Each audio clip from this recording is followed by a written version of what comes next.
Di sini saya membahas materi sejarah kebudayaan Islam kelas 7 SMP atau MTS semester ganjil dengan strategi pembelajaran ceramah dan menggunakan media video. Di sini saya akan membahas bab 1, kearifan Nabi Muhammad dalam mewujudkan kedamaian. Dalam poin C, yakni strategi dakwah Nabi Muhammad SAW di Mekah.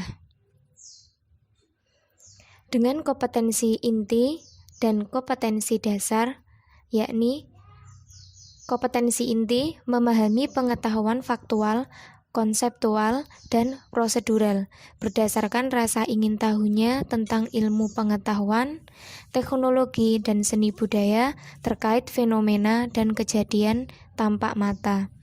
Dengan kompetensi dasar, yakni memahami strategi dakwah Nabi Muhammad SAW di Mekah dan di Madinah, serta menganalisis strategi dakwah Nabi Muhammad SAW di Mekah dan di Madinah.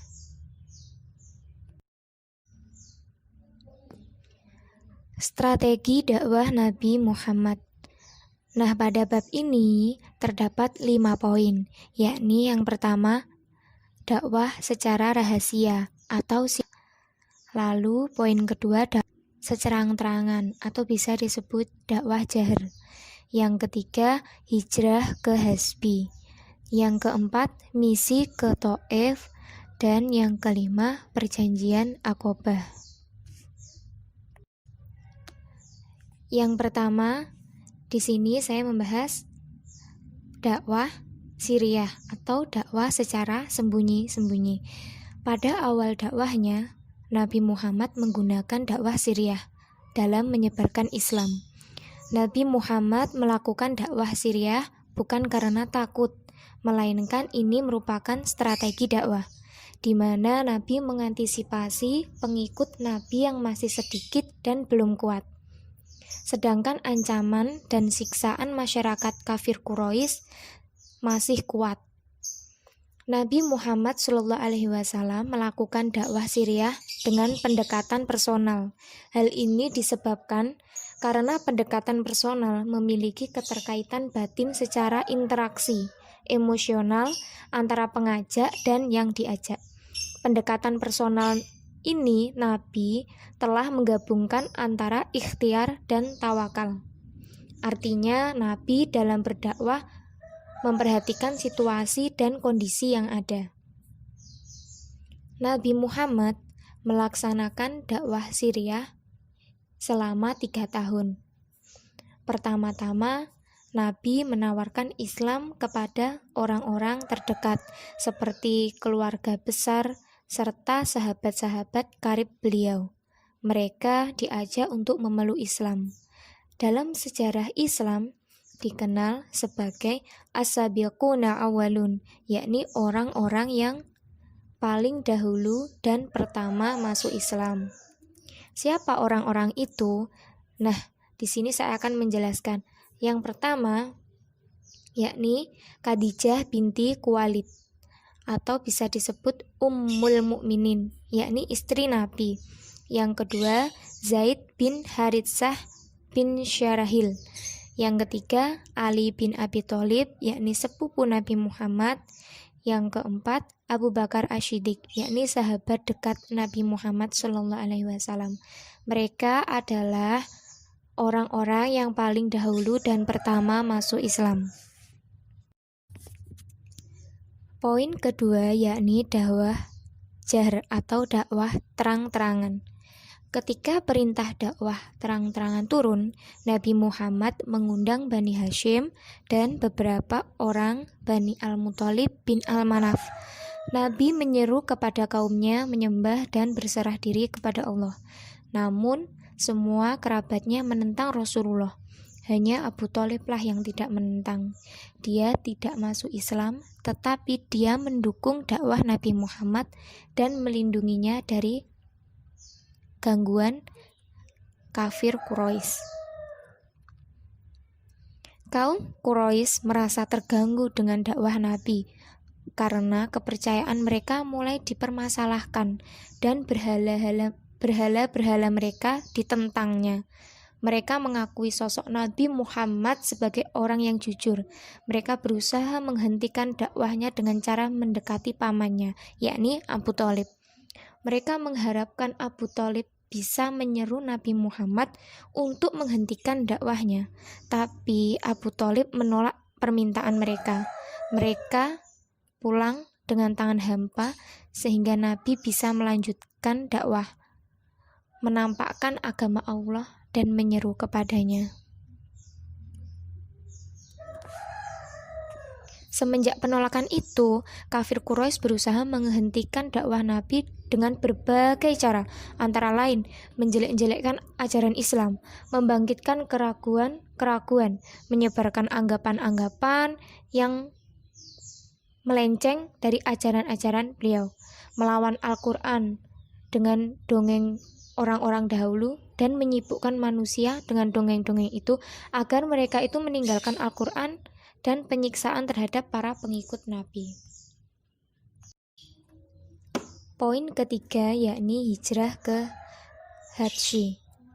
Penindasan dan penyiksaan kafir Quraisy semakin keras, membuat Nabi Muhammad SAW dan pengikutnya berpikir untuk menyelamatkan diri. Dalam kondisi tersebut turunlah surat Az-Zumar yang berisi perintah hijrah. Nabi Muhammad memerintahkan kaum muslimin agar hijrah ke Habasyah karena Raja Habasyah, Hasyimah an-Najasyi adalah seorang raja yang adil. Maka bulan Rajab tahun kelima kenabian, hijrahlah kelompok pertama yang terdiri dari 12 orang laki-laki dan 4 orang perempuan. Pemimpinnya Utsman bin Affan yang hijrah bersama istrinya Sayyidah Ruqayyah, putri Rasulullah. Dan hijrah ke Habasyah terjadi 2 kali. Ruqayyah kembali bersama suaminya, Utsman bin Affan bergabung dengan kelompok hijrah yang kedua. Kafir Quraisy khawatir akibat dari hijrah Habsyah. Mereka takut Islam menyebar ke luar Mekah dan nantinya mereka akan mendapat bantuan dan pertolongan dari luar Mekah. Dan nantinya akan mendapat akhirnya kaum kafir Quraisy ini mengirim 2 orang utusan yang cerdas, yaitu Abdullah bin Abi Rabi'ah dan Amr bin Al-Ash bin Wail Asyahmi. Mereka pun mengumpulkan hadiah-hadiah yang akan dibawa keduanya untuk ke An-Najasyi. Mereka ingin merusak hubungan baik antara An-Najasyi dan orang-orang yang hijrah.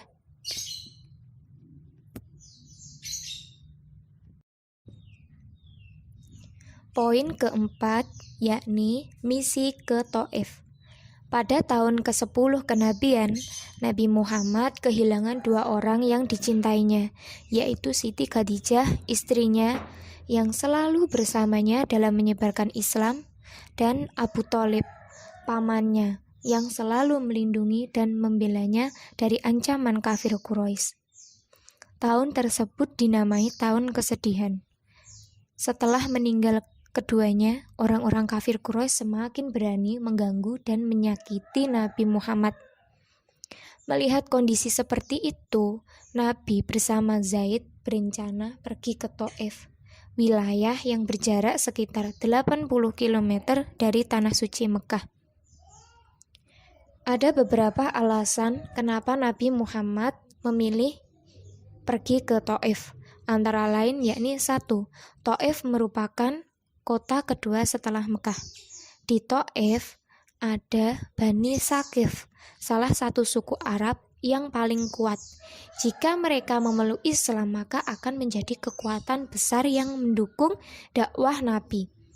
Yang ketiga, jarak Thaif tidak jauh dari Mekah sehingga orang Islam dapat membantu menyebarkan Islam di Thaif dan di Mekah. Nabi Muhammad SAW pergi ke Thaif untuk meminta bantuan serta perlindungan dari keluarganya yang berada di kota itu, yaitu Kinanah yang bergelar Abu Jalail dan Mas'ud yang bergelar Abu Kulal serta Habib. Mereka adalah para pembesar dan penguasa di Thaif yang berasal dari keturunan Saqif. Nabi Muhammad berharap dakwahnya diterima oleh masyarakat Thaif. Akan tetapi harapan itu tidak menjadi kenyataan. Mereka tidak mau memberikan perlindungan dan bantuan apapun kepada Nabi.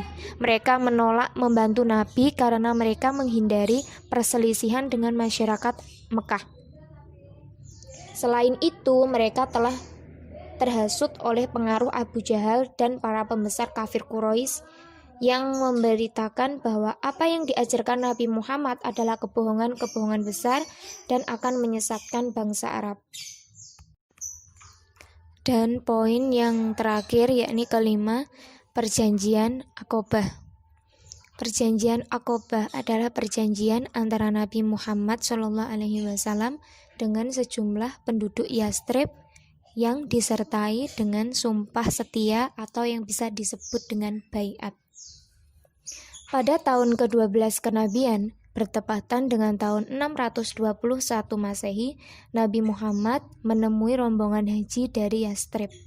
Rombongan haji tersebut berjumlah sekitar 12 orang. Nabi Muhammad SAW menyampaikan dakwahnya. Dakwah Nabi mendapat sambutan yang baik sehingga mereka menyatakan keislamannya di hadapan Nabi Muhammad.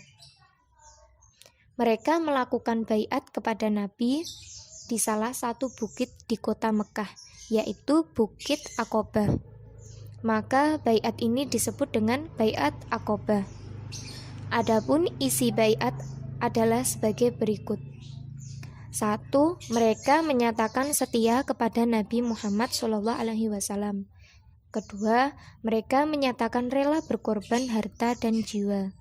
Yang ketiga, mereka bersedia ikut menyebarkan agama Islam atau ajaran agama Islam yang dianutnya.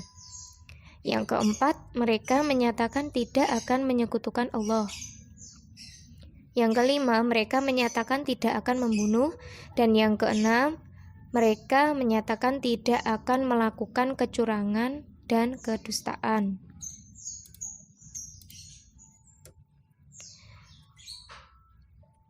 Nah, baiat ini wanita. Baiat pertama disebut baiat wanita. Ini merupakan baiat yang pertama karena tidak meliputi perang, tidak ada perang kecuali setelah pembinaan pikiran dan akidah pada tiap orang. Strategi pengembangan Islam di Yastrib, Nabi Muhammad mengirim Mus'ab bin Umair bergabung dengan rombongan yang pulang ke Yastrib. Tugas Mus'ab adalah untuk membantu penduduk Yastrib yang telah menyatakan keislamannya dalam menyebarkan ajaran Islam di kota tersebut. Dia membacakan Al-Quran, menjelaskan tentang Islam kepada mereka. Nah, selanjutnya Mus'ab menjadi guru mengaji di Madinah dan imam sholat.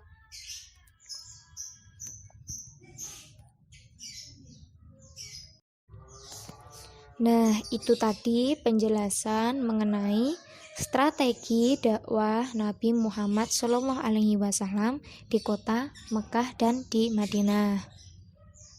Semoga bermanfaat. Wassalamualaikum warahmatullahi wabarakatuh.